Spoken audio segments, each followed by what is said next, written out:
All right, Petey Williams, before we get started with the Wrestling Perspective podcast, which, by the way, I don't know if you know this, you and I both host this show.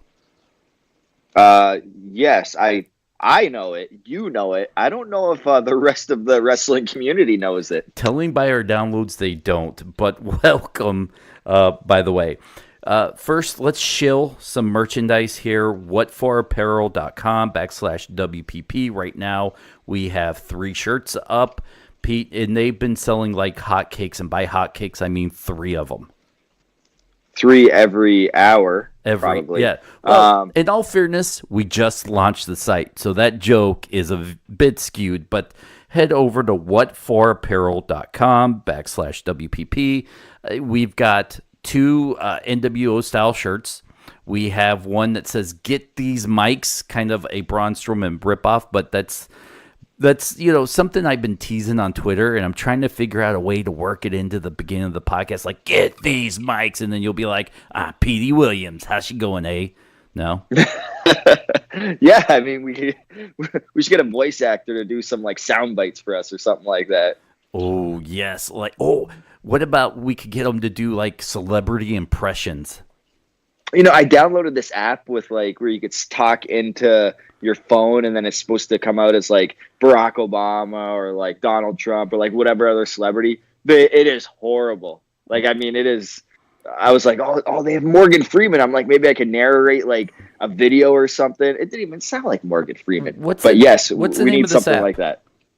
I downloaded it like maybe 6 months ago, and then I used it once. I'm like, this is not that good, and then I deleted it. And I don't even remember the name of it. Well, I really don't. This makes for a horrible buy my shirt ad. Anyways. Anyways. whatforapparel.com/WPP. Go buy a shirt. Help keep the lights on. And Petey, natural progression from buying a shirt to taking a shirt off. Can I ask you? Can I ask you a question, buddy? Yeah. Go ahead. Do you want to be like Triple H and The Undertaker at Crown Jewel in your bedroom? Not at Crown Jewel. Maybe like Undertaker Triple H circa 1999, maybe. Oh, we can't go back in time, Pete. We gotta live in the now. That's too bad. But yes, okay. But you don't want to be like 2 50-something-year-olds stumbling around your bed, botching moves left and right. And maybe at the end of the night, you leave with another torn pectoral muscle, right? Nobody wants that. No, you don't have to go down for surgery for that type of thing. No. You know what you want to be? You want to be like Kenny Omega and Chris Jericho in bed. You're making beautiful music together. Everything syncs perfectly. You're telling an amazing story with your bodies, and the crowd is going crazy. And the red shoe ref counts to 3, and you win. And Dave Meltzer gives you 5 stars for what you do in your bed. You want that, don't you? I do want that. How do I get that? You go to BlueChew.com, right? I knew you were going there with that. I knew it. BlueChew.com. I have to tell you, I use it. I love it.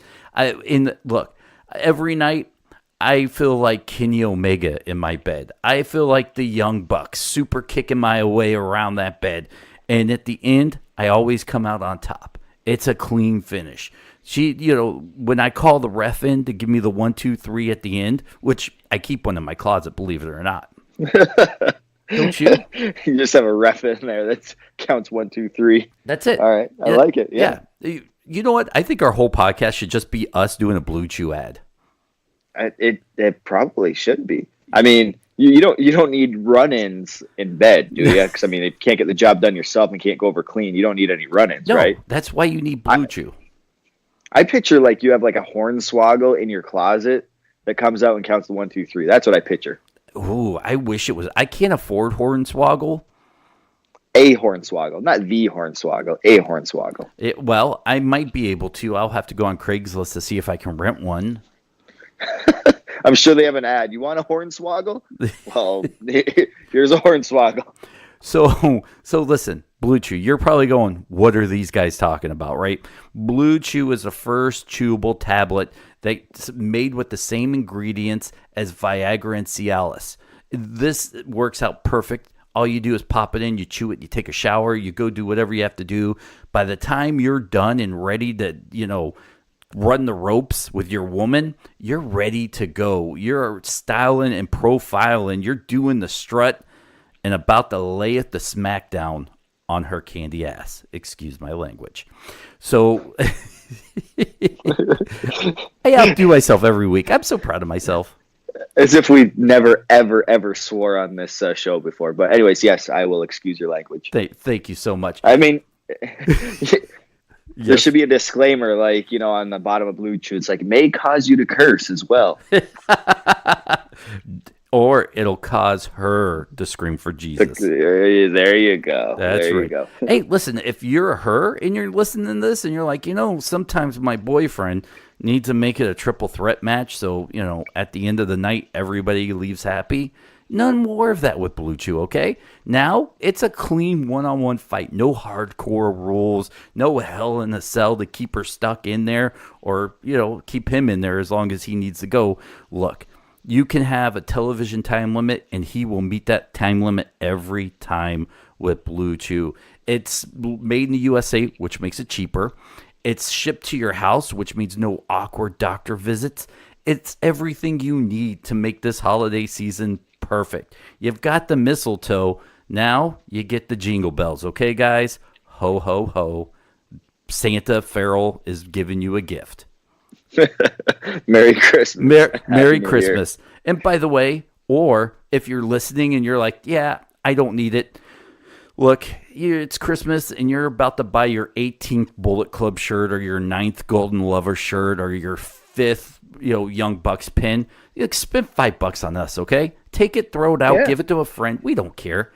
It makes a great, no pun intended, it makes a great stocking stuffer. Oh, I'm taking the pun on that one. Oh, Petey getting punny on the show. Punny. Okay. Hey, what do you think? Think we should start the show now? I mean, I guess with that last thing, I mean, there's only one thing left to do. You got to hit my music, Dennis.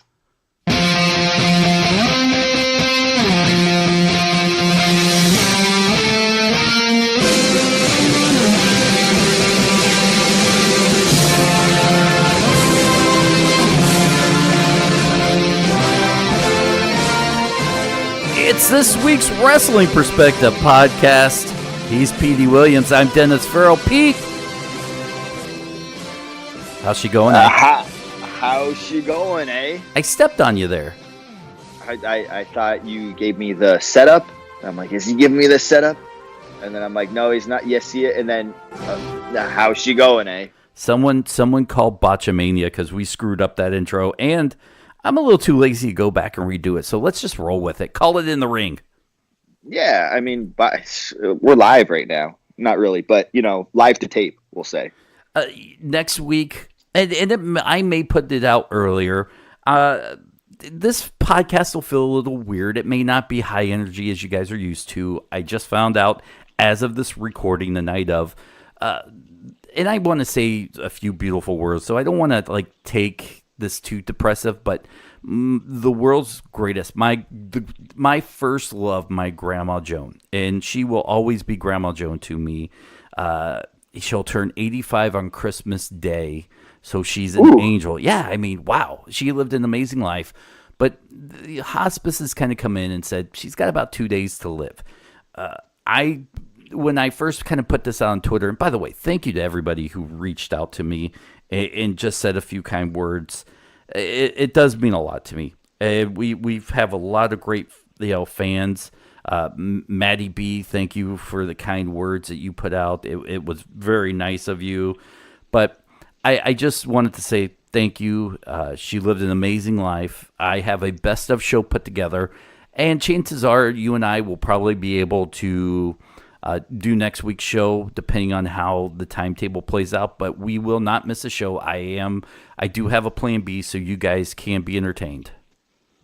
Yeah, I mean, this is going to be good. And, even if I know this is the time of year where everybody does best of shows and stuff like that, I know we've done a lot of great recordings over the past year that I know, it's unfortunate. I hate talking about death because I know. really don't know how to talk about it. I mean, everybody grieves in their own way and stuff. I know when I lose people, I grieve in a certain way. Other people, grieve in a certain way. And just so you know, I mean, I didn't know your grandma Christmas Day. I mean, I've only met 2 other people that have a Christmas birthday, and she's the third. I always think that's like something special, that you're born on Christmas, but it also sucks as well. And I remember talking to people that are their birthdays on Christmas. And I'm like, hey, does it suck that like, you miss like that 2 times a year where you get gifts like as a kid?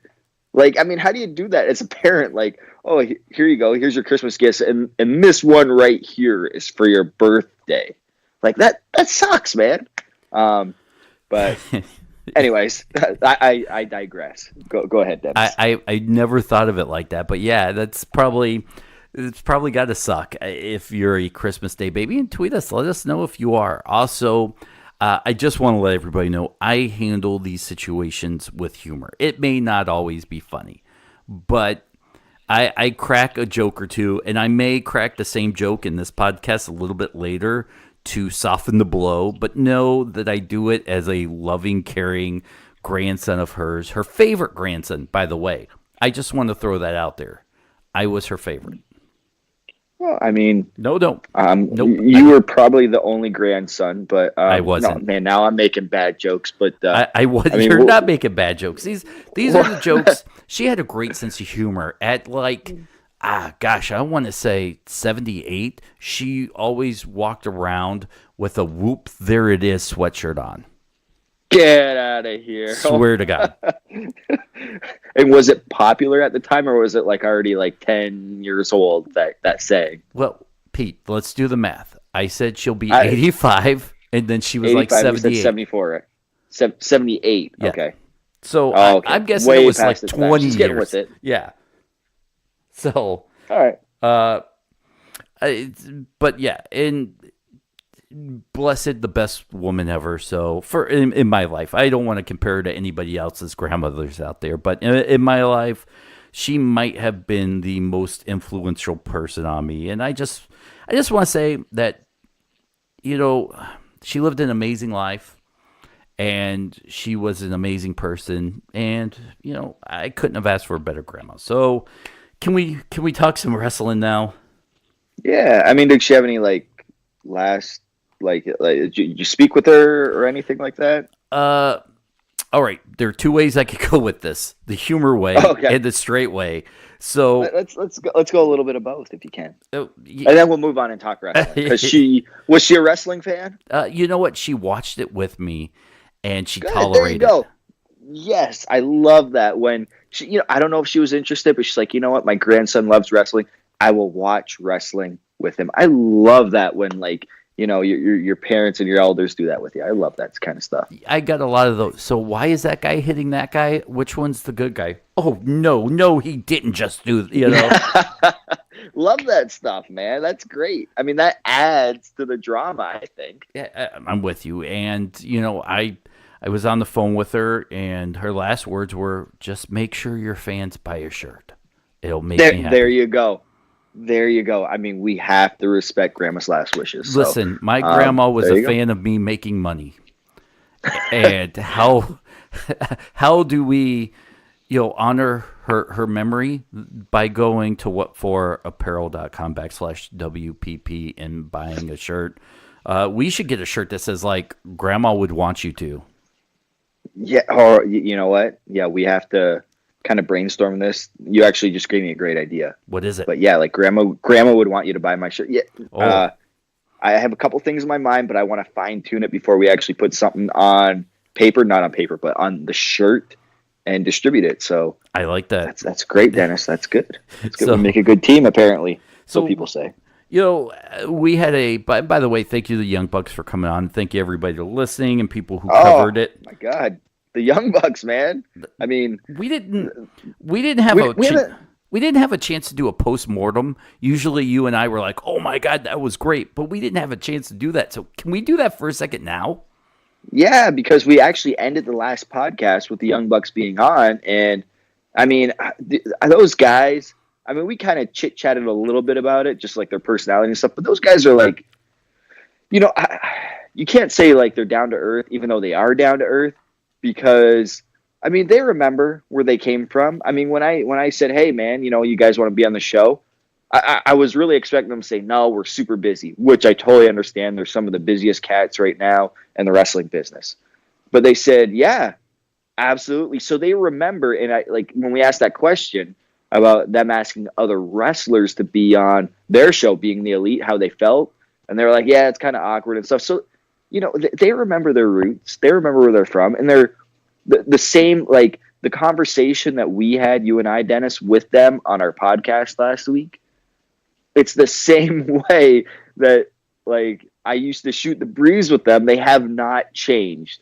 So I love that they haven't changed, even though they're super huge stars. I mean, I just have more respect for them now because of that. After talking to them, does that change the way you feel about reaching out to your wrestler buddies about coming on the podcast? Somewhat, like, because there's still some wrestler buddies that are like, yeah, absolutely, I'll do it, right? Mm. But again, I don't know if they're just being nice because they're my buddy, or like being nice because they're my buddy, but they're like, I don't really want to do this, but I gotta do it for Petey. Or if they're like, yeah, I want to talk about myself and it's just super cool and I have stuff to promote, right? But then there's other wrestler buddies that are like, they just blow me off. They're like, no, like a Tommy Dreamer. Let's just bring up Tommy Dreamer. Like, yeah, I'll do it, but then doesn't follow through kind of deal. And I'm like, okay, the writing's on the wall. I'm like, I get it. I mean, does it change it? With the Young Bucks, I mean, we should have them on. You know what? Let's wait to see what their next move is, because they gave us a lot of information. Which we're shocked about. Yeah. I mean, I'm truly shocked. But even though they didn't say much, they still, kind of let us know where they stand and everything. They said they have a lot of offers on the table. Offers pretty much from every contract. Like every company. And, let's wait to see when they make their move, and then maybe I got to have them back on the show, and I know they'll do it. So, and just a little insight, I know they were driving to, and we got them at the perfect time, Dennis. They were driving to the Japanese consulate, to renew their visa. So they had quite a drive with them. So that's how we were able to get them both in the same car at the same time, because they had nothing else to do except for like, hey, we could either listen to music. They're brothers. And I don't know if you have a brother, Dennis, but I do. But if I sit in a car with my brother that I've known for, 30-something years, I'm not just going to sit there and shoot the breeze with him. I'm like, I'm going to listen to music or, the weather's nice. You don't really have much to say. So it's great that, we could conduct an interview with them at that time. So we're definitely going to have to get them back on. I think we just have to wait till they get their visas to the next country. No, they're Japanese. Yeah. But yeah. And like you said, they didn't have to open up as much as they did. I think the most telling thing, and a lot of news outlets picked up our interview, which was great. But the one thing that didn't get picked up a lot that I thought was more telling than anything else, if you learn to read between the lines, was the way they talked. And when I asked them about, their fans and would they revolt if they went to the WWE and how they felt about that and how open. A news source, I did read it the other day, or it might have been earlier today. One of the, I can't remember what maybe it was Wrestling Inc. That we used to be affiliated with. They broke a story with that strictly based on what you were just speaking of right there, like if they went to WWE and all that kind of stuff. So somebody did cover that just recently. I think that was super telling of what their moves are or ever intended to be with the WWE when they were like, no, we don't want to lose one single fan to one move we make. And I think go back and listen to it. Anyways, let's start with some news and notes I have. On Reddit the other day, I saw someone ask a question, and it reminded me about when I first came back to being a wrestling fan. As we all know, during the Attitude Era, wrestling was the most accepted I think it might have ever been in its history. Agreed. Outside of like the 40s and the 50s when it was part of the culture. In modern day wrestling. Sure, the golden age, you could probably say the 80s and 90s at some point was, but I think it was so cartoonish when you hit a certain age, you naturally grew out of it. But the Attitude Era was kind of for everybody, even though you're probably a bad parent if you let your kids watch it at a certain point. Then Attitude Era dies out, and it's back to having to hide in the shadows of being a wrestling fan. Now, I've been teased and bullied, not bullied, but teased for being a wrestling fan. I still get teased now. I get teased for doing a wrestling podcast, but I never knew this answer, but I want to ask you, have you ever been teased in mainstream society for being a wrestler? For being a wrestler? Yeah. I mean, wrestling fans get teased for liking it. Do wrestlers get teased for doing it? I don't think so. Because I had a pretty quick turnaround. Like I started in wrestling in like 2000, and I made it on TV in 2004. So, I was teased, yeah, definitely, when I started training to be a wrestler and said I was a wrestler, that, I haven't made it anywhere yet. And even my parents were like, you get a real job, you're not going to make it in wrestling, all that kind of stuff. Not so much my dad, like more my mom, my stepdad and stuff. My dad was like, do whatever you want if it makes you happy. Because my dad was also a wrestling fan. So, teased in that way. And yeah, friends as well. Like in high school, college, they were like, what? You're doing what? Like, that's ridiculous. But at that point, we were still kind of in the Attitude Era, coming out of the Attitude Era. So it was like Stone Cold was still on. The Rock was still on. It was still very, very popular. There was still like, the Monday Night Wars. And then that stopped. And then what was weird was that in the 2004, when I made it on and you made a name for myself, that's when, MySpace was popular.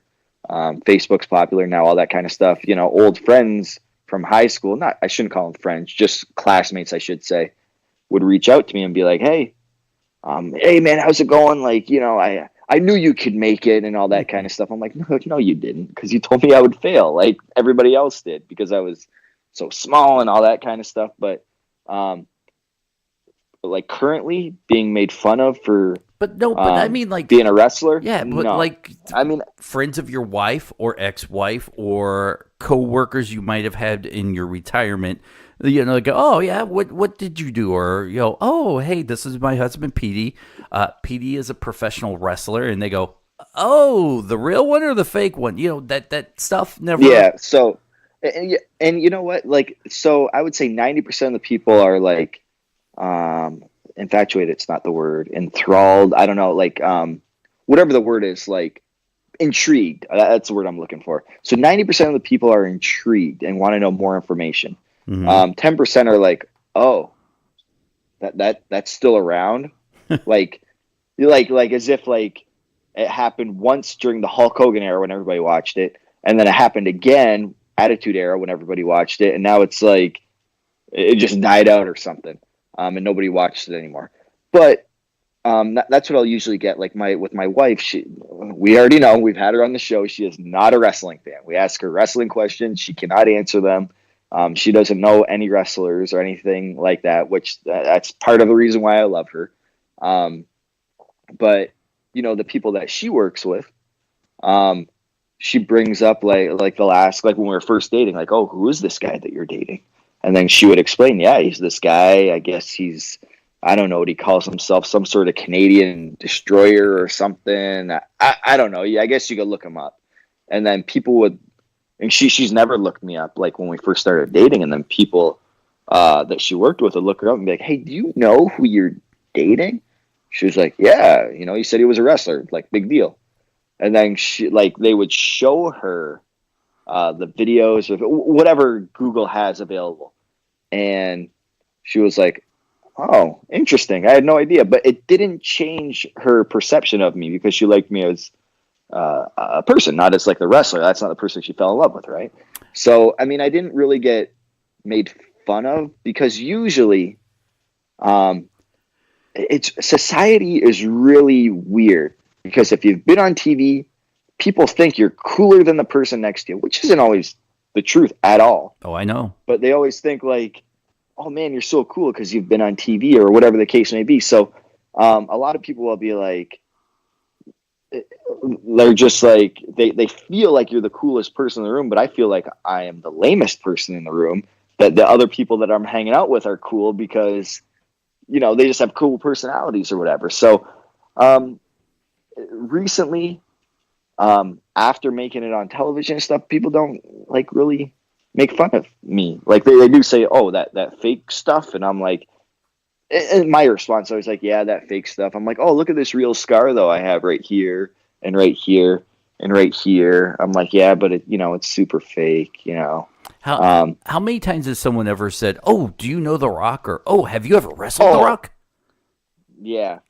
Yeah. I get that at like customs a lot. When I travel across the border, they're like, oh, because usually when I travel, it's, to wrestle, and people will be like, where are you going? And you've been with me, Dennis. Yeah. Like, where are you going? Oh, we're going to this wrestling show here and there. Oh, okay. Oh, you know The Rock? You know Hulk Hogan? And what's cool is I could say, yeah, Hulk Hogan used to be my boss. Because at one point he did. I think he was like some sort of head of creative at Impact Wrestling in 2000, whatever, 13, 14. So I could say Hulk Hogan was my boss. And then their eyes just like, oh, that's so cool. I used to watch Hulk Hogan or whatever. But even though he wasn't technically my boss, I throw that out there, put the ball back in their court just to see how they respond. Let's move on for a second. I tagged you in the tweet. I don't watch the Edge and Christian show on the WWE Network. It's something I did see that clip though.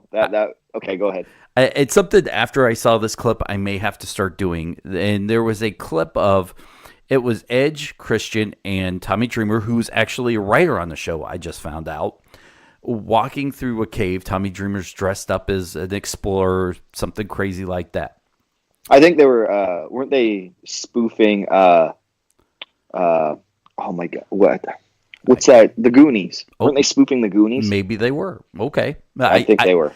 And, one of them says, oh, wow, it's dark in here. Christian says, oh, like Impact Wrestling, or it's dark and cavernous in here. So I'm trying to put it all together. And Christian's like, oh, like Impact Wrestling. And then Tommy Dreamer goes, stop it, guys. I kind of work there still. I didn't see that part, because I saw, before you tagged me in it, I saw like this 2-minute clip that somebody else posted. But that's great. I love Impact jokes. I mean, we can go back to when Kurt Angle said it on the day after WrestleMania, when I think he said, like, I think TNA is looking to hire people or something like that.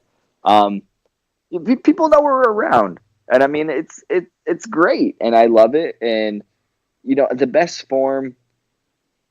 You work for a company, you just kind of have to laugh at yourself. You can't take stuff seriously like that. And I'm glad Tommy did it that way, because Tommy kind of does work for Impact. I think did he main event last week's show? Yeah, maybe.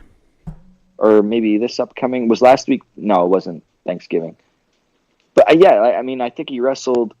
Oh, man, okay, hold on. I don't want to give any spoiler alerts. I'm getting my weeks mixed up because we already filmed everything. But I want to say he was on just last week. So, and Tommy, a lot of people don't know, he agents for the show as well. And Tommy's great. I mean, I love it. So,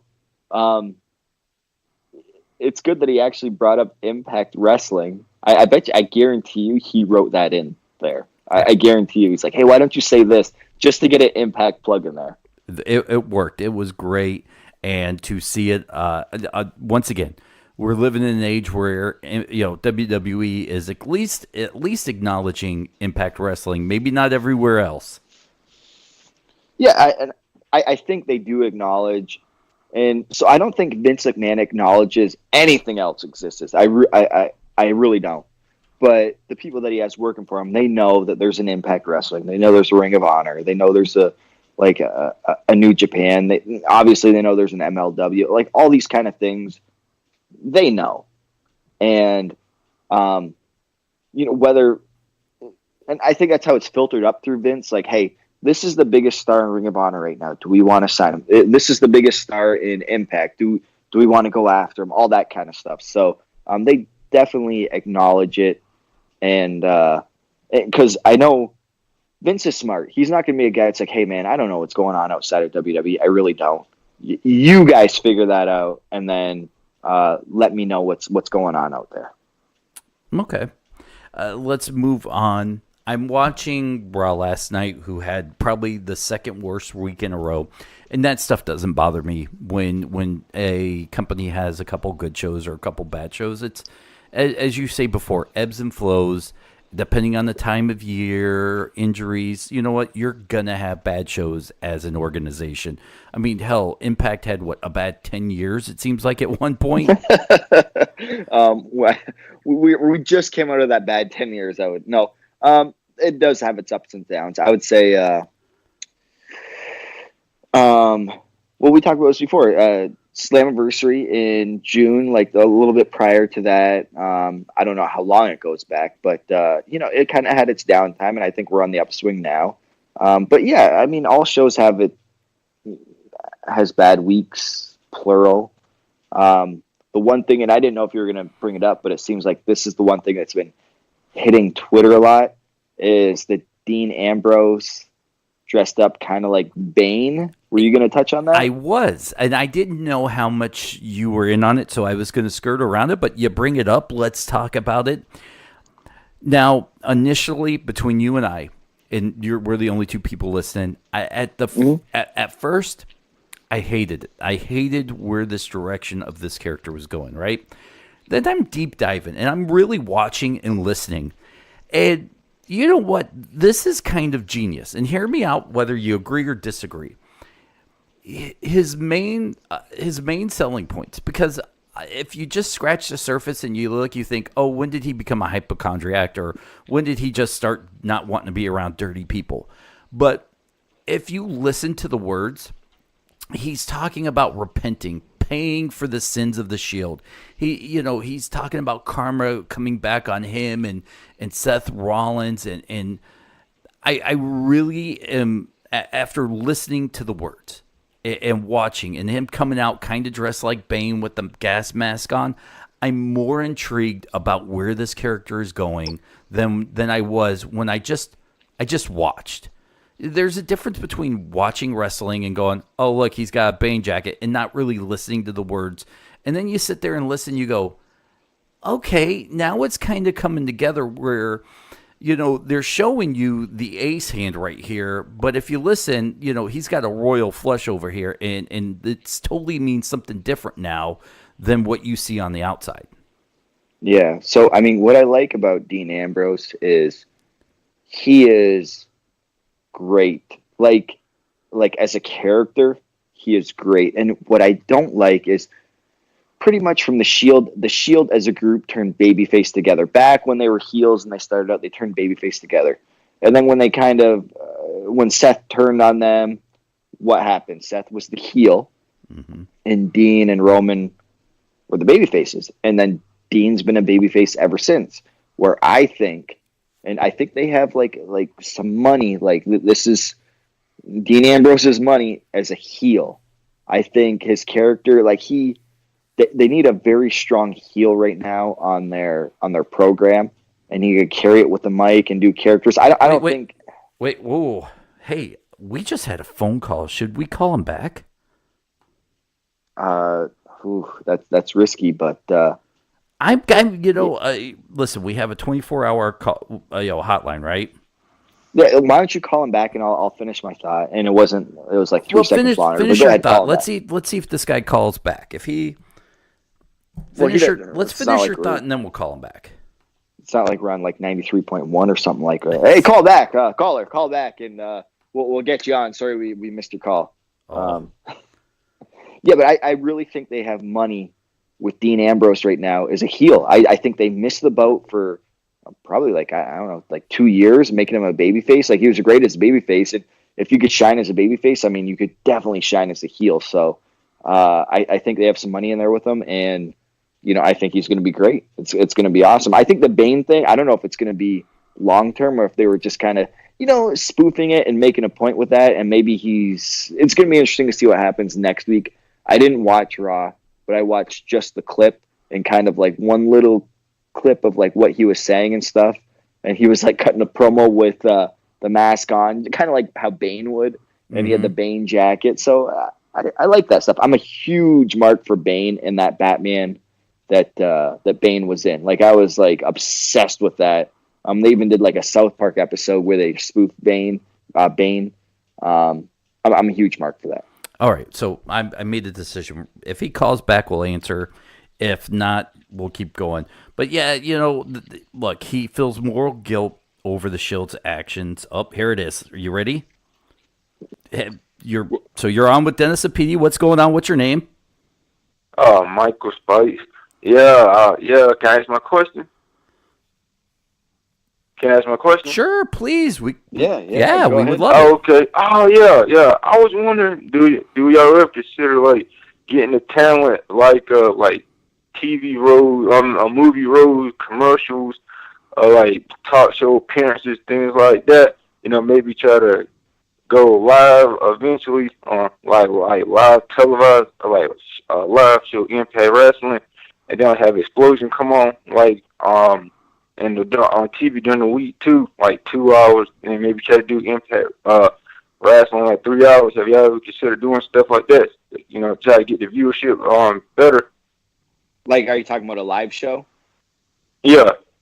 Yeah. So this is okay. So with a live show, just so you know, is like so expensive, more so than a tape show, because live satellite feed is ridiculously expensive. So, but yes, I agree with you. It would be like a live show, like people don't know what's going on. There's no spoilers or anything like that. But we used to do live shows probably back like maybe 4 years ago. And we actually, one time for a few weeks, we went head-to-head with Monday Night or Monday Night Raw. And when y'all went 3 hours, to when y'all had started to go 3 hours at a time? No, we only did 2 hours, but we went head-to-head with Monday Night Raw. And, ratings went up, but then, that was the Hulk Hogan era. And then the next week, the ratings didn't show, so I think they went back to Thursday nights.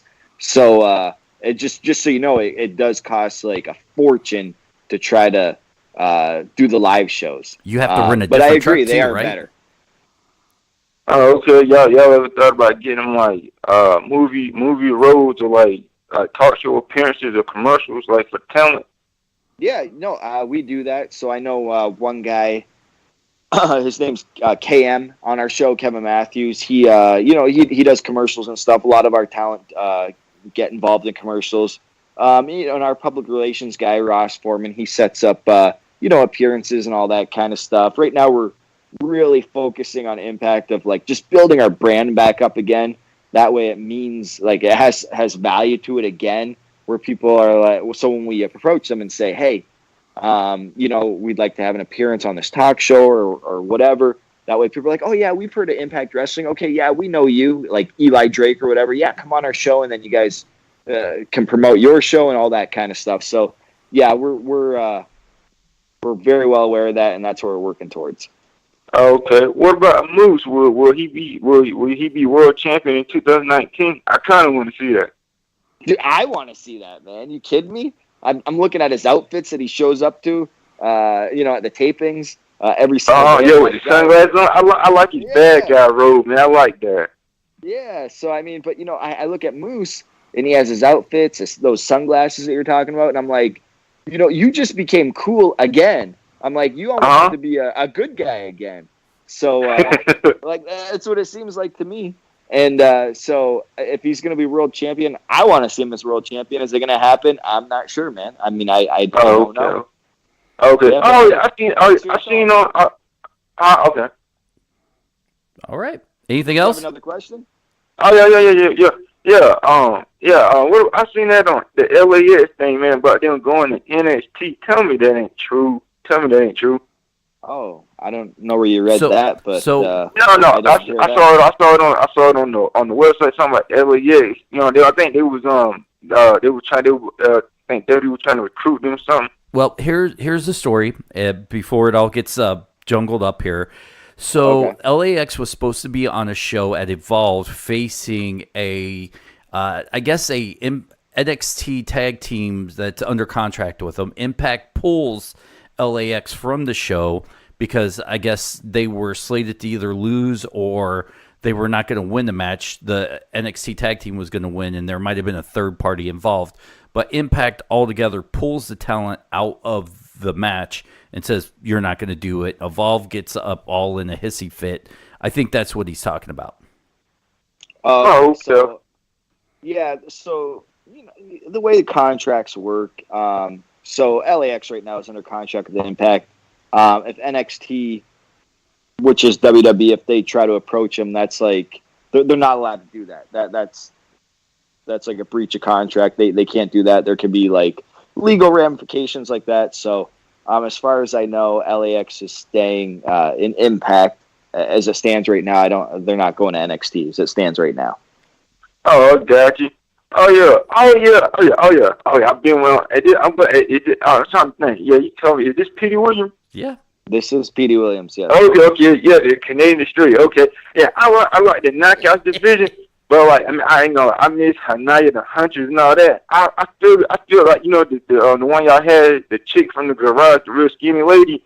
I figured y'all could have probably built her up, cause y'all, when she was on the show, like, I always saw her lose. I believe y'all could have built her up, her, and then the one with the green hair, Shotzi, and Hanaya. I felt y'all could have built them up, you know, like had them compete against each other, build them up to take on like Kaya Valkyrie, you know what I'm saying? And all the bigger name lady, I figured y'all could have like at least had them go get wins against each other like that, and then like maybe future champs. I wish I could have did something like that with her, man. Cause I feel like she really didn't get to show her talent though.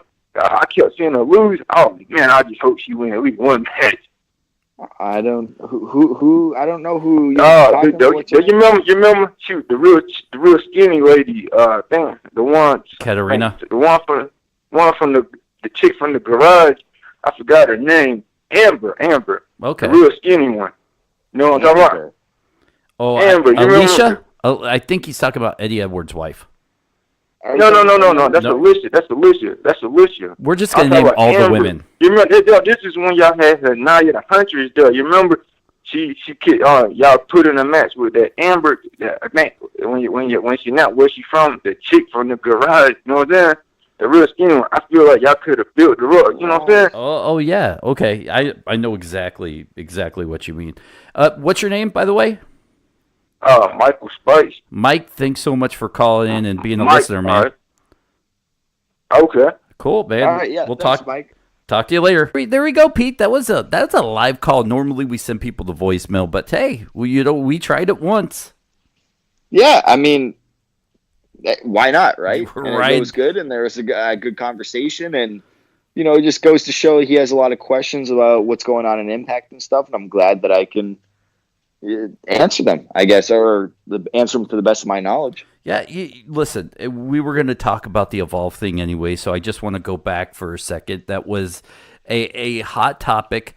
Do you agree or I'm not asking you to second guess, but as an Impact guy, when you see a move like that, and then you see Evolve mad, and they talk about how they're not going to use Impact talent anymore, is this a sign of, you know, Impact growing up, or same old Impact? Or because to me it doesn't feel like a same old Impact like the last regime who did things like this just to do them. Look, you're rebuilding your brand, and you can't have your champions, even if they don't get pinned, lose to an NXT contracted tag team who's not even, as far as I understand, in NXT at that point. So, like, I don't really know anything about the situation, why they got pulled or anything. I'm just speculating. So, I don't know if they were slated to lose. I'm assuming the way WWE is if you're going to use their NXT guys, they probably have to win. They're under WWE contracts. They're in NXT. They're going to beat any Evolve guys. or any other guys. So I don't know if they were slated to lose. And they are our world champions. And I don't know if it came down to that. But, I mean, for all we know, Santana or Ortiz, one of them could have been like slightly hurt. It was like, oh, yeah, you know, those guys, let me tell you, LAX guys, they are tough. If they're hurt, they'll admit it, but they'll push through it. And they'll fight, or I shouldn't say fight, like they'll wrestle hurt. That's the way those guys are. And, you know, they might have been hurt and been, you know, management could have been like, you know what, we're not going to risk further injury for a show that is not ours. I want you guys to rest up. We're going to pull you from the show. And because we need you for these upcoming tapings, we want you to be healthy for that. And that's just like, you know, controlling your investment, making sure that, you know, what's done what needs to be done is done pretty much. It could have been that as well. So I don't know the whole circumstance. I don't know if it was because they need to lose or they were slated to lose or whatever. Do I agree with it? I mean, here's the thing. And I've been under contract with Impact before, and if they say, hey, we don't want you working this show, well, guess what? You're under contract with them. You're not working that show for whatever reason. Maybe they're not paying you enough or who knows? But they can say yes or no because you're under contract with them. They give you a weekly paycheck to work for them. That's what it comes down to at the end of the day. All right. I just thought I'd get your thoughts on that. And as we wrap this up, there is one more topic I want to bring up before you and I go home for the week or two. And I was on this guy's podcast, and he asked me a question that had nothing to do with wrestling, and it threw me off, right? And it was somewhere along the lines of, hey, aren't you tired of this Me Too movement too? And I'm just like, wow, okay. And I go into a whole different answer, and I kind of shut it down, like, no. But it got me thinking about the Me Too movement in wrestling. We're in an age now where maybe on some indies, but you're not going to see it on WWE. I don't know if you'll see it in Impact or at least television, but you don't see male and female wrestlers doing intergender matches on television. I think for whatever reason, that's over with. Is that doing women's wrestling a disservice where you might be able to book them in positions to beat some of the men, whether they have help or not? Or is it natural progress? I'm trying to figure this out myself when it comes to the Me Too movement in women's wrestling, the evolution. Are we doing women's wrestling a disservice by not letting them mix it up with the men? No. Okay, so to that last question you just asked, I will strongly say no. Just because, okay, so yeah, on TV you're not going to see men and women wrestle each other. I mean, since we're in a very PC type society, I guess you could say now, where like even if you make a joke, and as a joke, like people are gonna misconstrue it or whatever the case may be. We're just in a very PC environment right now. Are we gonna look back on this in 20 years and be like, man, I can't believe we were so PC or whatever? Who knows, right? But we can't have any man on woman violence, even though it's fake. It's fake, okay? I mean, it's almost like, I can't stress this enough. Like, it's, I don't like to use the word fake, but, if you watch two ballerinas or like a male and woman ballerina or in a ballet or a dance competition or whatever, and they're dancing together, I mean, they're performing entertainment. They're performing an act, and it's the same thing in wrestling, even though, like, there is hard hitting, but we're still trying to pass it as real violence. Like, that's just what we do in wrestling. But it's not. But you'll never see it because on television, people still think it's, he just punched her in the face. If that happened in real life, she wouldn't be standing probably. But obviously it's fake. And you see a lot of it on the indies, especially in like Joey Ryan's promotion, where he does wrestle a lot of females in that. And it's very entertaining. But we'll never see it on TV, unfortunately. Well, in this day and age right now.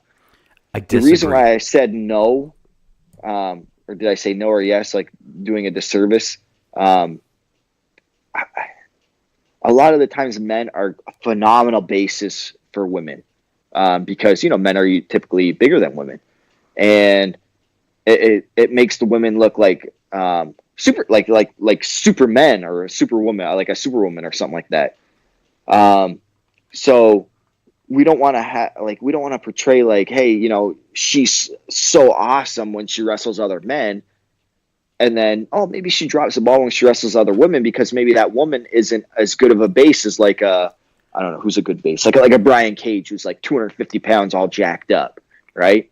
So the woman wrestler has to be able to mix it with her own gender and be able to pull her own pretty much. That's why I don't think they're doing him a service or a disservice. So here's where I disagree, and this isn't well thought out. I'll be honest with you, because I'm still trying to put together my thoughts, and maybe we can revisit this in a couple months where I can really sit down and articulate this a little bit better. We're in a movement now where we're trying to show women wrestlers as equals. But yet and look, male wrestlers still come out in the Speedos. I get it. But a lot of women wrestlers, whether it's their choice or the promotion's choice, still come out scantily clad trying to look sexy, whether it's the booking or not. Bookers can put a woman over. Agents can help a woman look good in a match. I'm not saying every woman wrestler, but I think there are a select few women wrestlers that you can put the ball in their court for gender equalization, where you can put them in a ring with a man and have them go over. Now, I don't know if it's career suicide for a man to lose to a woman. You hear a lot in the 90s in the Attitude Era about guys not wanting to lose to China, and Mark Marrow getting beat up by a woman, and everybody teased him so bad, and he's out of the company in like X amount of months. I don't know if it's still like that in wrestling. I don't. But I think if you put the right few women in the ring with a man, you could help the women's evolution move faster, especially on TV. No, I agree with that, Dennis. And like I said before, let's say you put a Tessa in with a Brian Cage. They will have a hell of a match, let me tell you, okay? Because I'll tell you, Brian Cage, like, you're not going to see women built like Brian Cage. You won't. No. I mean, naturally, you will not. Naturally, it does not happen in life. Maybe Nicole Bass. And that wasn't natural. It wasn't. I mean, she had to have been on some sort of steroids or testosterone, something, because women don't produce the testosterone like that to be built like that. They do not, naturally. So you have Tessa and a Brian Cage in there. Brian Cage is going to be able to base her, and by what I mean by a base, like I look at like a tornado DDT, wrestling maneuvers where like he can throw her around kind of and make her look good kind of deal. But look, Tessa's a bad example, because Tessa she's awesome in the ring, and she can have a great match with anybody pretty much. But so now you have Brian versus Tessa. And it's going to be phenomenal. Now you remove Brian from the equation. Is Tessa going to be able to do those throw up, spinning in the air DDTs to somebody that's half of Brian's weight and size? No. Yeah, but absolutely not. But you keep talking. I mean, they're going to have an awesome match, And for me, I'll tell you what, right now, like if I wrestled like a Tessa, I would have no problem losing to her. I'd want to go out there and have a great match with her, that kind of thing. I don't think it's career suicide. To answer your question on that, in this day and age, absolutely not. Maybe in that like Mark Marrow versus Sable day, it was career suicide because people didn't. Back then in the Attitude Era, women were portrayed as eye candy. Let's just say it. Now they're legit athletes, so I think we're almost there. I mean, I don't know when. Cable providers or networks are going to be like, yeah, it's okay for men and women to have a wrestling match against each other. I don't know if that will ever happen, but I think we're closer than we've ever been.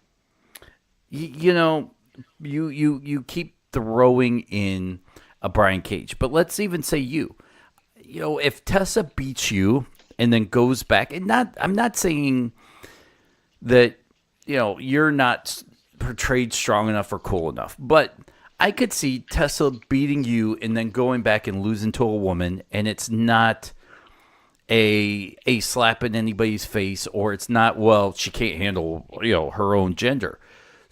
But maybe the Brian Cage thing's a bit, you know, apples to oranges. But if she wrestled, you know, maybe somebody like you or a Rich Swann, maybe a smaller type male wrestler, and beat them, I think it still helps the women's revolution move forward. Yeah, no, I agree with you, Dennis. Like Tessa, I mean, I think I'm only like maybe an inch or two taller than her. Like, I mean, and maybe only. Stop bragging. No, I mean, I'm not that much bigger than her. You're not. I'm not. And I mean, and she is awesome in the ring. You know, but she's an exception to the rule. Like, she's a very, very good female wrestler. Like, I look at her and I'm like, okay, all women wrestling should be kind of strive to be like her, because all of her stuff looks great in the ring. She's very aggressive. All the things you're looking for. And I'm not even saying a female wrestler, in a wrestler general, she has. So, I mean, I wouldn't have a problem losing to her at all. What? I mean, I think we'd have a great match, because I think she's a very good professional wrestler, regardless of gender. What happens? What's the conversation like? You wake up tomorrow morning and go, you know what? That might be interesting. You call Scott D'Amore and you go, Scott, it's not going to happen. It won't. Like, what? But what would Scott's? And I guess I'm asking you put words in his mouth, but you know Scott D'Amore maybe enough to tell me what his defense would be, or his reason not to put that on TV. I'll tell you right now, we can't have men and women violence. We can't have men and women wrestle each other on our television show, on network television. It's not accepted.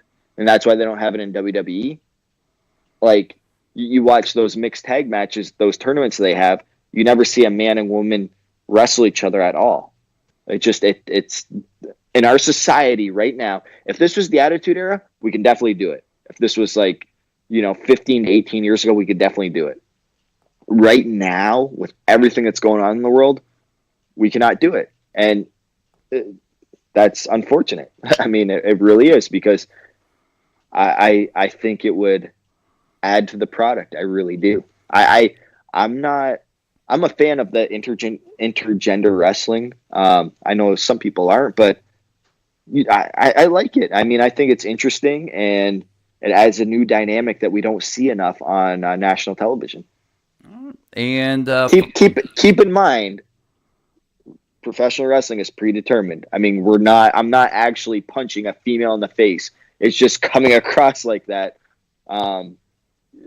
because that's what we do in professional wrestling. We pretend it's real.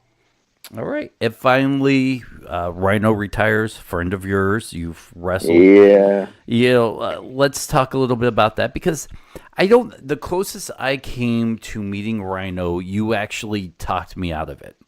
It was the first show me and Adam went to watch you. I believe it might have been an XICW show many, many, many, many years back. I don't even know if you remember the show Adam and I went to. I don't.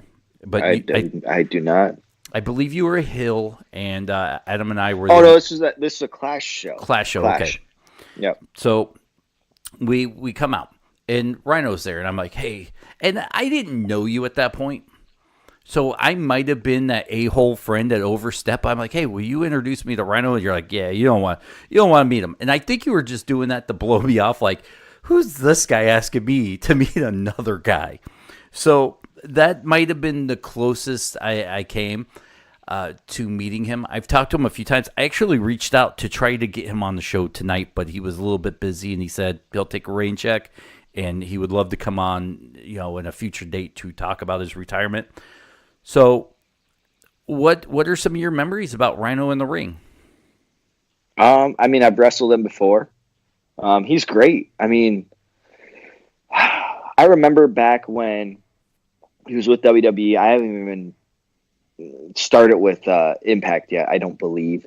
But I was like one of the head trainers at Scott D'Amore's wrestling school. So it was Rhino's like first neck injury where he had to take time off. This is when he was worked for WWE. And he had to take time off wrestling. And then he was kind of like, kind of cleared to roll around in the ring. But, you could tell his neck was kind of like still, stiff from the surgery and all that kind of stuff. And then D'Amore was like, yeah, because Rhino obviously trained at our school. Like, D'Amore helped train Rhino. And Rhino stops by and Scott's like, yeah, roll around with Petey. He'll be safe and stuff like that. And then I'm just following Rhino's lead in the ring. What was it? He goes, we lock up or whatever, and we're just, doing some arm ringers or whatever. And then he gives me a headlock takeover. And I'm just listening to him. Like, he's like, take my arm, all that kind of stuff. And he's like, all right, I'm going to be a headlock takeover. I'm like, all right. I go with it. And then he goes, all right, give me a head scissors, right? I'm like, okay, which is normal, whatever. So I push him back, give him a head scissors. And he's like, all right, hold on. And then he comes up selling his neck, right? And Scott's watching this whole thing. He goes, oh, man, my neck. Scott almost, like, I could see the redness in his face. He was, like, MFing me, like, Petey, like, did you hurt him again? Like, what's going on? And then, like, I was like a deer in headlights. I'm like, I didn't know how to, like, articulate. Like, Scott, he told me to put him in the head scissors. Like, I don't know what to tell you. And then before, like, Scott really blew a gasket, Rhino was like, I'm just messing around. I'm not hurt. And then he was like, oh, my God. Scott was like, oh, my God, I was going to kill you, Petey. But, like, that's Rhino's personality. Like, he always likes to pull ribs on other people and, like, joke with other people.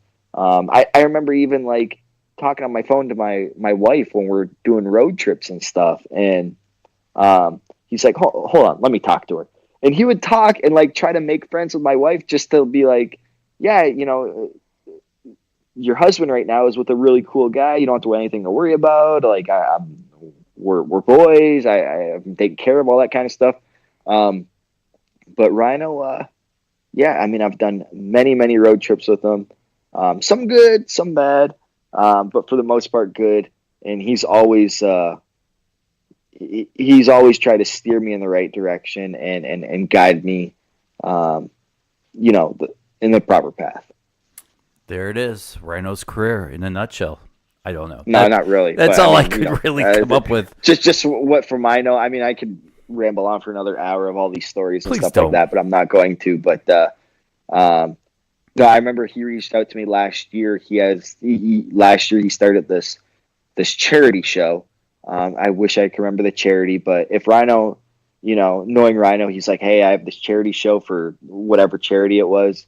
And I said, absolutely. Before he even asked the question, like, hey, can you come wrestle for me? And this is right when I was coming back to wrestling after I retired. I said, absolutely. I said, Rhino, I'll do it for you. No problem. I'm like, I don't even care who I'm wrestling or anything. I said, I'll be there on that day. And, it just, I mean, he's a very giving guy. And, he's really helped me along in my career. So, yeah, thank you, Rhino. There it is. Not that he'll ever listen to this, but thank you, Rhino. No. He listens every week. No, not really. Really? But, I did not know that. So he's the download we get.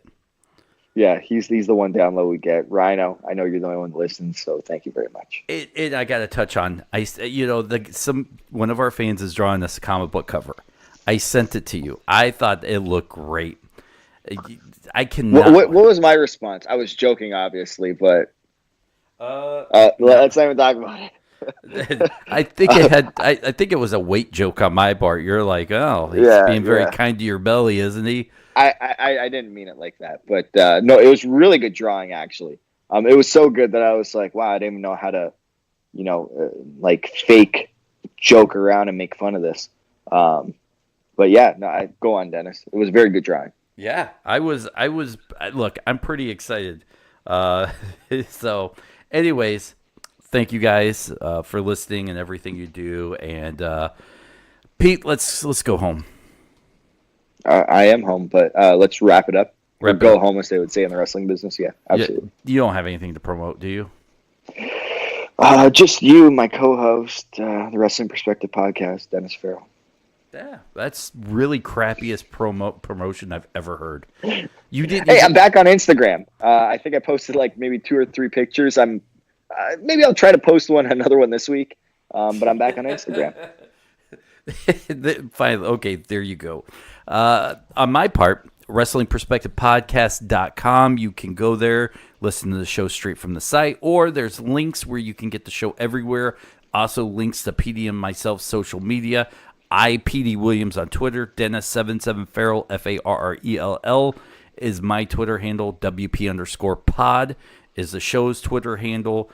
WrestlingPerspective.podbean.com. You can also go there. Stitcher, iTunes, Google Play, anywhere, iHeartRadio, anywhere you get podcasts, that's where we are. The best thing you can do to help the show grow is subscribe. Then, with my grandma's last dying wishes, you can go buy a shirt. Because that's, look, Pete, I mean, I'm going to even have to go buy a shirt. I may go buy a shirt and wear that shirt to the funeral in her, because that's what she would want.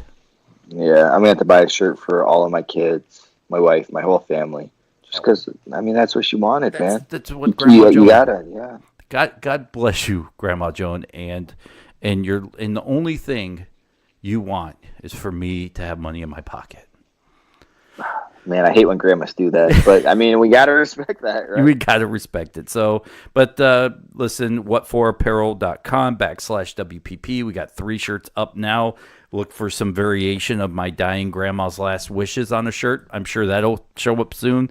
And could you imagine if that's the highest selling shirt, and then we start seeing people with like, all my grandma wanted me to do was wear this shirt or buy this shirt. Yeah, like, and there's a hashtag in front of it. Yeah, no, that's probably going to be a thing now. And if we don't make it a thing, somebody else is going to make it a thing. Hashtag Grandma Joan says buy this shirt. Yeah. And where's the beef? All right. I don't even want to go. All right. Thanks. BlueChew.com. WPP is a promo code. Use it. Let us know you use it so we can get a shout out. Pete, I'm going home. You're going home. Good night. And thank you, everybody, for listening. Pete, say good night. No. All right. Good night.